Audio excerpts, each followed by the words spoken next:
Hello and welcome to another episode of Coach's Commentary. In this episode, I'm going to be talking about the prospects of the women in blue in the ongoing Asian Games in China.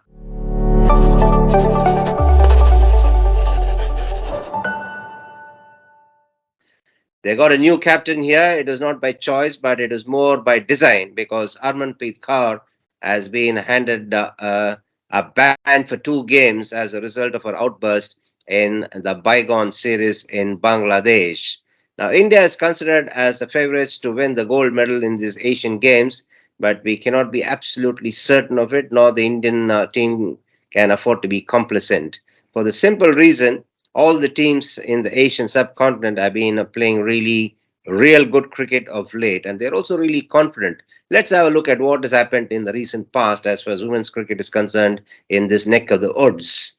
Sri Lanka toured England and they beat England, created history when they won the T20 series. That is an achievement really because England is a very good side and Sri Lanka on an away tour winning was something special. Pakistan hosted South Africa, and South Africa, obviously, the finalist of the World Cup, they lost to Pakistan in the T20 series as well, which means that Pakistan cricket is looking up to, and the Pakistan girls will be confident as they embark in the Asian Games campaign.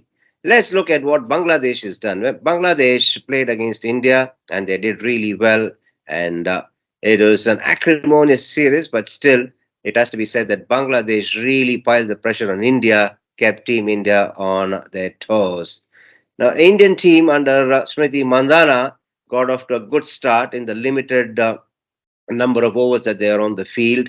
They were inserted in to bat by the Malaysian skipper in the quarterfinal. Because of rains, the game was reduced. It was reduced to 15 overs, but still, the top order batters of Team India looked in good touch. Shefali Verma, Smriti Mandhana, uh, Jemima Rodriguez, and Richa Ghosh spending some time out in the middle, and they also displayed that they were in good touch. Of course, batting strength is no problem at all, even without the presence of Harmanpreet Kaur, because opening combination of Smriti Mandhana and Shafali Verma can take on the best in the business and score at a brisk run rate. Personally, also, they obviously have a good strike rate.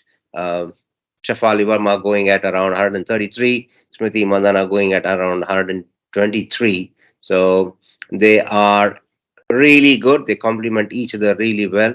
And in the middle order, there's always these young guns, Jemima Rodriguez and Richa Ghosh, who can run well between the wickets, who can also play explosive shots.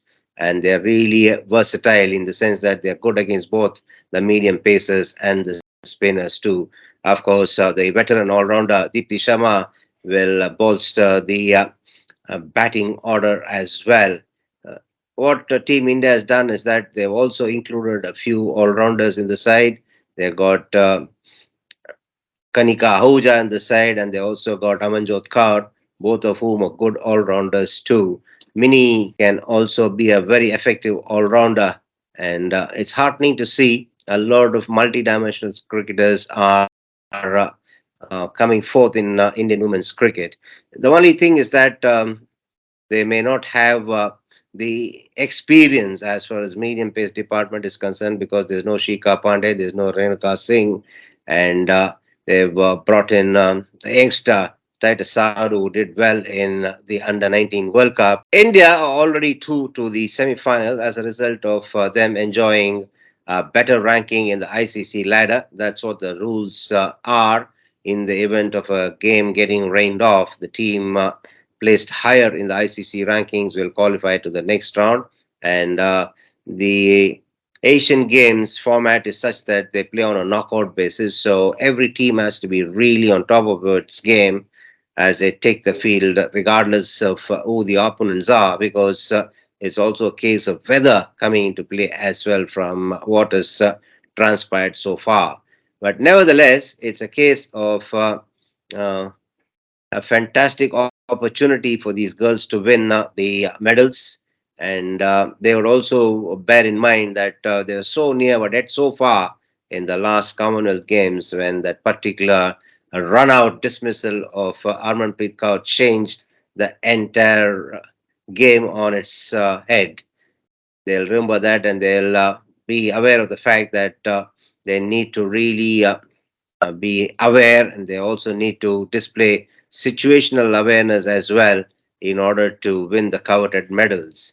They've been doing really well, Team India, in the recent past. They've done well in the ICC tournaments as well.